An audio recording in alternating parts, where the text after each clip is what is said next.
होता संविधानाचा मूळ उद्देश हा शेतकऱ्यापासून ज्या ज्या घटकावर अन्याय होतो त्याला न्याय देणारा आहे।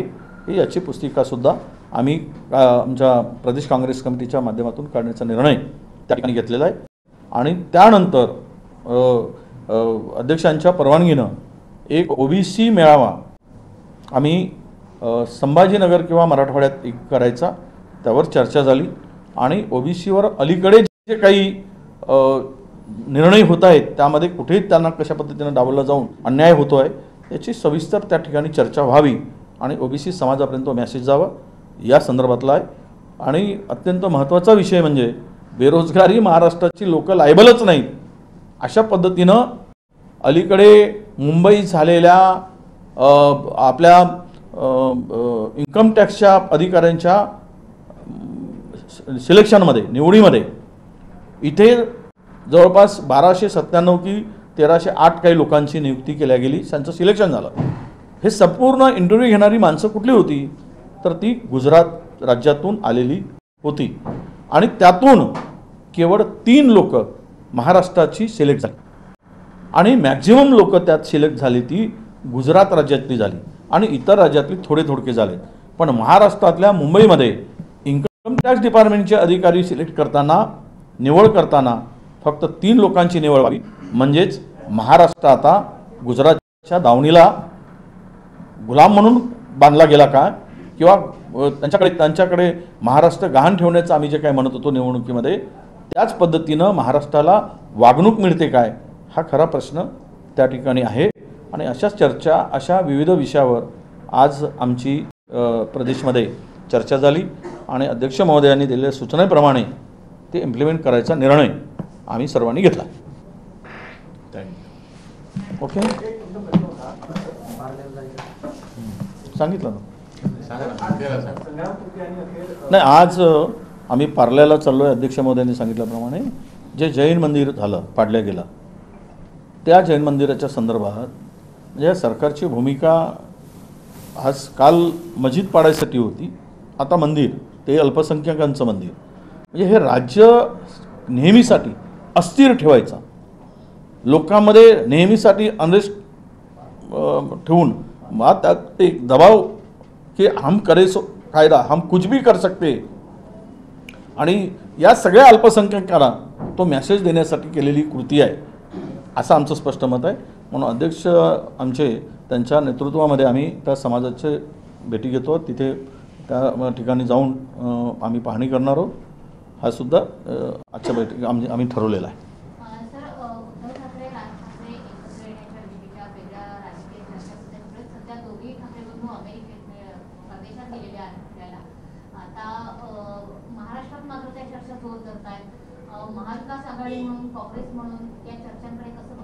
नाही बघा कोण बंधू आम्ही काँग्रेसची भूमिका कधी द्वेषाची भूमिका राहिली नाही। राजकारण आम्ही कधी कुठल्या नात्यामध्ये राजकारण करत नाही। 2 बंधू एकत्र येऊन जर पुढे जात असतील तर आम्हाला काही विरोध नाही। कोणीतरी मधामध्ये ती चर्चा उठवली होती की महाविकास आघाडी अस्तित्वात राहणार नाही। व महाविकास आघाडी हा वेगळा विषय आहे, तो नंतरचा विषय आहे। निवडणुका संपल्या आहेत, प्रत्येक ठिकाणी काही आम्ही 5-25 वर्षासाठी काही बाइंडिंग नव्हती एकमेकाशी, विचारधारा वेगळी होती, त्यावेळची अपरिहार्यता होती आणि मोदीचे जे काही सरकारची धोरणं होती त्याला कडाडून विरोध करण्यासाठी आम्ही त्यावेळेस घेतलेले ते निर्णय होते। हे काही परमनंट किंवा आता 25 वर्ष चालावी विचारधारा दोन्ही पक्षाची वेगळे, त्यावेळच्या सरकारच्या मोदीच्या सरकारच्या धोरणाविरुद्ध आम्ही एकवटलो होतो। जे राज्य उद्ध्वस्त देश उद्ध्वस्त करायसाठी जे काही पद्धत ज्या पद्धतीने सरकार चालली होती, आता विषय असा आहे की दोनही भाऊ एकत्र येऊन पुढे जात असतील आणि विरोध करण्याचं काही कारण नाही। काँग्रेस पक्ष म्हणून आमची भूमिका त्या संदर्भातली स्पष्ट आहे। आम्ही त्या 2 भावांना एकत्र येत असतील, कुटुंब एकत्र असेल तर काँग्रेस आम्हाला आनंदच आहे, त्यामध्ये आमचा विरोध असायचं काही कारण नाही। हे बघा हा असं आहे की म्हणजे शेती पिकण्याच्या पूर्वी आपण शेतीला पीक काढण्याच्यासाठी प्लॅनिंग करणं आहे। पहिले त्यांचं काय पेरलं जातं आहे आणि काय उगवतं आहे त्यानंतर मग तो विषय आहे। त्या विचारांनी कुठल्या ते एकत्र येत आहेत आणि त्यांचे विचार आणि आमच्या विचाराची कुठे ताळमेळ होते काय, त्यांची भूमिका एकत्र येते काय, त्यानंतर आमची भूमिका आम्ही मांडू। आज आशिष शेलार यांनी उद्धव ठाकरेंवर एक वक्तव्य करताना असं म्हटले, ऑडिओ व्हायरल झाली, त्यांनी उद्धव ठाकरेंना मुंबईतील लँडस्कॅमचा बादशाह असा उल्लेख केलाय. नाही, ते चुकून बोलले असतील, त्यांना अदानी म्हणायचं असतील. सर्वात विराम थोपटे यांनी भाजपमध्ये अखेर प्रवेश केलेला आहे आणि त्यांच्यावर ही वेळ काँग्रेसनेच आणली असा त्यांचा दावा होता. असं आहे नाही, असं आहे की ज्या घरात 14 वर्ष मंत्रिपद होतं, 3 वर्षात ते आमदार म्हणून निवडून आले, ते पक्षाच्या भरोश्यावर आले. यश अपयश राजकारणात येत असतं, पराभव आणि विजय हा प्राप्त होत असतं. नसीमभाई त्याचे उदाहरण आहे, पण त्यांनी त्याच पद्धतीनं ताकद पक्षाला देण्याचं काम सुरू केलं. एका पराजयाने खचून त्या ठिकाणी अशा पद्धतीनं काँग्रेसला दोष देणं, निवडून आले असे दोष दिला असता का? नाही. आणि ज्या घरामध्ये तुम्हाला इतकी वर्ष आली, जवळपास 40 वर्ष आमदारकी मिळते आहे, त्यामध्ये खरं म्हणजे आनंद असायला पाहिजेत. पण दुर्दैवानं ते विकासाचा जरी चेहरा पुढे करून येत असतील तरी काही त्यांच्या अडचणी असाव्यात. आता कारखाना बंद पडलेला आहे, त्यांना बाहेर काही मदत मिळत नाही, ते इथे मिळत नाही म्हणून कदाचित ते असावेत, मला माहीत नाही. पण एकूण त्या बोलण्यातून महाराष्ट्रातील प्रामाणिक माणसाला वेदना झाल्या आहेत की ज्या घरामध्ये इतके वर्ष इतकी सत्ता देऊ नये ते पुन्हा दोष देत आहेत. म्हणजे जाणाऱ्यांना दोष देऊन जायचा आहे हा त्याचा अर्थ होतो.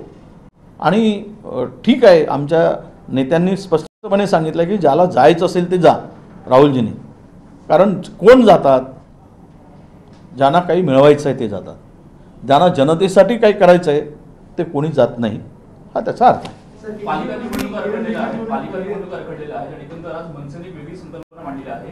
26 एप्रिलला प्रतिपालिका आणणार आहेत, त्यासाठी अनेक पक्षांना निमंत्रण दिलेलं आहे, वर्षा गायकवाड यांना निमंत्रण दिलेलं आहे. कसं पाहिजे या संकल्पनेकडे? प्रतिपालिका जर होणार असेल तर काँग्रेसची भूमिका काय? हे बघा, मी थोडंसं जुनं मागे जातो. वळवळकर सरांच्या तिकडे जावं लागेल. त्यांनी सत्ता आणि संपत्ती मर्यादित लोकांच्या हातात ठेवायचं त्यांचं हे आहे, ते सरकार त्या दिशेनं काम करते आहे. सत्ता ही मर्यादित लोकांच्या हातात असावी आणि संपत्तीसुद्धा मर्यादित लोकांच्या हातात असावी, मोजक्या लोकांच्या हातात असावी. आणि हेच चाललं आहे राज्यात आणि देशामध्ये. सत्तेचं विकेंद्रीकरण व्हायला पाहिजे, पण सत्तेचं केंद्रीकरण व्हायला लागलं आहे. आणि म्हणून या निवडणुका लांबणीवर टाकतात. यात सगळ्यात मोठं नुकसान कोणाचं होतं आहे तर तो ओबीसी बांधवाचं होतं आहे आणि कॅटेगरीच्या लोकांचं होतं आहे. या ज्या रिझर्व्ह जागा आहेत राज्यातील, साधारणतः 49,000 जागा अशा आहेत की संविधानिक अधिकारानं दिलेले ते रिझर्वेशन आहे. त्या सर्व जागावर आत्ता एकही माणूस आमचा निवडला गेला नाही आणि त्याला तो अधिकार प्राप्त झाला नाही. त्यामुळं जे राज ठाकरे करतायत त्या संदर्भातली त्यांची भूमिका जी असेल ती भूमिका मला वाटतं तरी आजच्या पद्धतीनं योग्य आहे. या निवडणुका व्हाव्यात ही त्यांची भूमिका जशी आहे तशी आमची भूमिका आहे. याच्यातून सरकारनं पळ काढू नये. उद्या मुख्यमंत्री म्हणालेत की आमच्या हातात काय आहे ते न्यायालयाच्या हातात आहे. तुम्हीच म्हणाला होता सत्ता आमच्या हातात द्या, महिनाभरात आम्ही काम करू. मग त्यावेळेस कशाच्या आधारावर बोलला होतात? आणि सगळ्यांना माहीत आहे की तुम्ही जर प्रखरपणे ती भूमिका कोर्टात मांडली, उद्या तसा निकाल होईल. तुम्ही अनेक गोष्टीपासून पळ काढलात म्हणून ह्या निवडणुका होत नाहीत.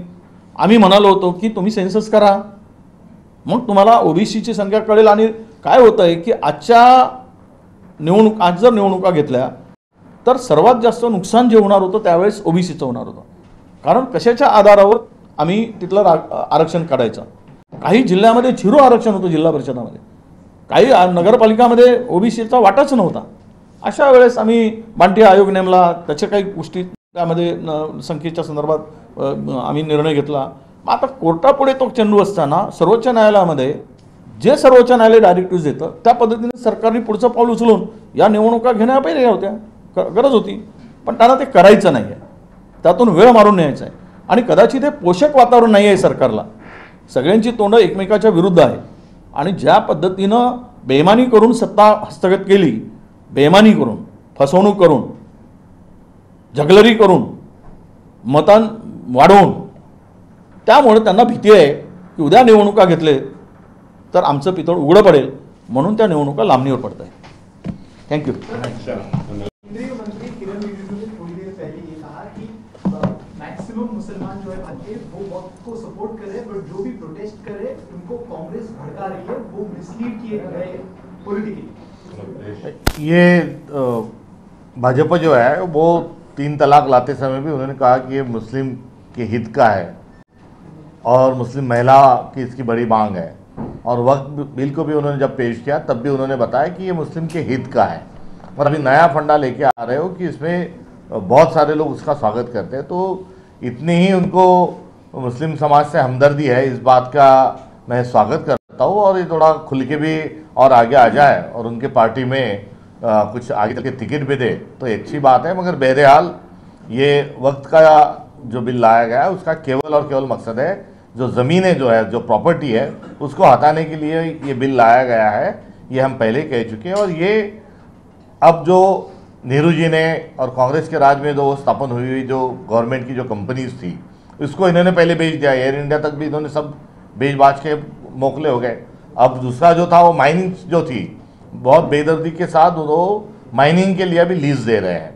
और लीज भी किसको दे रहे हैं? जिसको विश्व में बैन किया है सब तरफ, वो अडानी को ही ये लीज दे रहे हैं।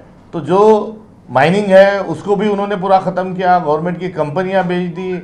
और अभी जो सरकारी जो लैंड थी, जैसे धारावी जो थी या गोरेगांव की जो ज़मीन थी, ये सारी भी उन्होंने अडानी को दे दी। 5 लाख। अब इतना सारा सरकारी ज़मीन देने के बाद भी अब इनका मन नहीं भरा, तो अब इनका वक्त की जो ज़मीन है उन पर इनकी नज़र है। आगे चल के और ये जो है मंदिर और चर्च की तरफ ये लोग जा रहे हैं, तो ये सारा जो है गुमराह करने का मामला है। मगर असल में इनकी नज़र जो है ये ज़मीनों पर है। सर, आपसे एक इंजीनियर सवाल है। कल आपने मुद्दा उठाया था कि पानी जल जीवन जो अभियान है उसमें भ्रष्टाचार हुआ है। आज कैबिनेट बैठक हुई, कैबिनेट बैठक में जिस तरह से यवतमाल, नासिक, कई जगह पर लोग कुएं में जा रहे, गिर रहे, सरकार कह रही है कि जो पुराना वीडियो आया वो फेक था, हमने उसके खिलाफ केस किए, लेकिन राज्य में इस तरह की घटनाएं हो रही है। पानी को लेकर सरकार ने कहा कि हम सर्वे करो, कलेक्टर को अधिकार दिए। कितनी बड़ी समस्या आने वाले दिनों में होगी और आप क्या कहेंगे सरकार? देखो, गवर्नमेंट नाम की प्रोसेस है, चलते रहती है। और जो अभी तक ये सोई हुई थी क्या, इन्होंने यदि कलेक्टर को आदेश दिया, तो ये होता है असल में कि जो दिसंबर माह होता है तो दिसंबर में ही जो वाटर सिक्योरिटी है उसका मुआयना करना पड़ता है। और उसका जो परिपत्र अवक नाम की जो परिपत्रक है उसको भरकर उसका एक कृति आराखड़ा एक्शन प्लान बनाना पड़ता है। मगर इन्होंने एक्शन प्लान बनाया नहीं, ये तो अपने ही एक्शन रिएक्शन का खेल सरकार के भीतर खेले। तो अभी तक ये सोए हुए थे क्या? और फेक वीडियो की बात कर रहे हो, लोगों की जान जा रही है, पानी की बहुत बड़ी किल्लत है। और इस सब का जो कारण है जल जीवन मिशन में हुआ भ्रष्टाचार, इसका कारण है। और अभी ये सरकार जो है वो सोई हुई थी, इसलिए आज वाटर स्केर्सिटी है और तुरंत इसमें तात्काल वॉर फिटिंग पे ये सारा काम सरकार ने करना चाहिए, ये हमारी मांग है। अन्यथा अगले महीने में इसका बहुत ही बड़ा एक विस्फोट जो है वो देखने के लिए मिलेगा। अप्रैल का माह चल रहा है, मगर 20 तक, मगर जो टेम्परेचर जो है वो 45 के ऊपर चला जा चुका है। तो 30 जून तक जो वाटर स्केर्सिटी है उसका कुछ नहीं हुआ। आदरणीय हमारे विजय वडेट्टीवार जी का जो होम डिस्ट्रिक्ट जो है, गृह जिला जो है, उसमें 45 के ऊपर टेम्परेचर चला गया है। अब लोग जो है उसकी चपेट में आने लग गए, धूप की चपेट में। उसको लेके आपत्ति व्यवस्थापन का भी उनके पास कुछ नहीं है। और ये हम विपक्ष के नाते नहीं कह रहे, तो ये हकीकत है कि पानी की बहुत बड़ी किल्लत है। और किल्लत का कारण है जल जीवन मिशन में हुआ भ्रष्टाचार। और आज की जो कैबिनेट हुई उसमें इन्होंने जो अनशन जवाब दिए, उसके बदले हमने जो व्हाइट पेपर पब्लिश करने की बात की थी कि कौन से जिले में कितने पैसे जल जीवन मिशन के लिए, कितनी योजनाएं थी, कितनी पूरी हुई, कितने से पानी आ रहा है, ये उनसे आज की कैबिनेट के माध्यम से इसका ऐलान होना चाहिए था। मगर अब वो कलेक्टर को आदेश दिए, तो कलेक्टर को सिर्फ सुबह दोपहर शाम थोड़ी आदेश दिया करते हैं। कलेक्टर अभी तक सोए हुए थे क्या? शासन अभी तक सोया हुआ था क्या? ये हमारा उसके पर प्रतिक्रिया है। नहीं, इस जल जीवन मिशन के लेकर, भ्रष्टाचार को लेकर आपको पता होगा कि चंद्रपुर के जल जीवन मिशन के एग्जीक्यूटिव इंजीनियर के यहाँ पे एंटी करप्शन ने उसको पकड़ा था। उसके घर पे तलाशी पे 80 लाख रुपए नगद राशि मिली एग्जीक्यूटिव इंजीनियर के। आप समझे कि एक एग्जीक्यूटिव इंजीनियर के चंद्रपुर के 80 लाख रुपए कैश मिलता है, तो ये भ्रष्टाचार कितना बड़ा होगा। और ये छुपाने की बात सरकार मत करे, ये मंत्रालय तक इसकी जड़ें है और सब लोग इसमें शामिल है। ये तो छोटा पकड़ा गया तो 80 लाख मिले, अगर बड़ा पकड़ा जाता तो ये करोड़ों रुपए मिलते। ये पूरी योजनाओं का बट्टा बोर्ड सत्यानाश करने का काम पूरी सरकार प्रायोजित हो रहा है।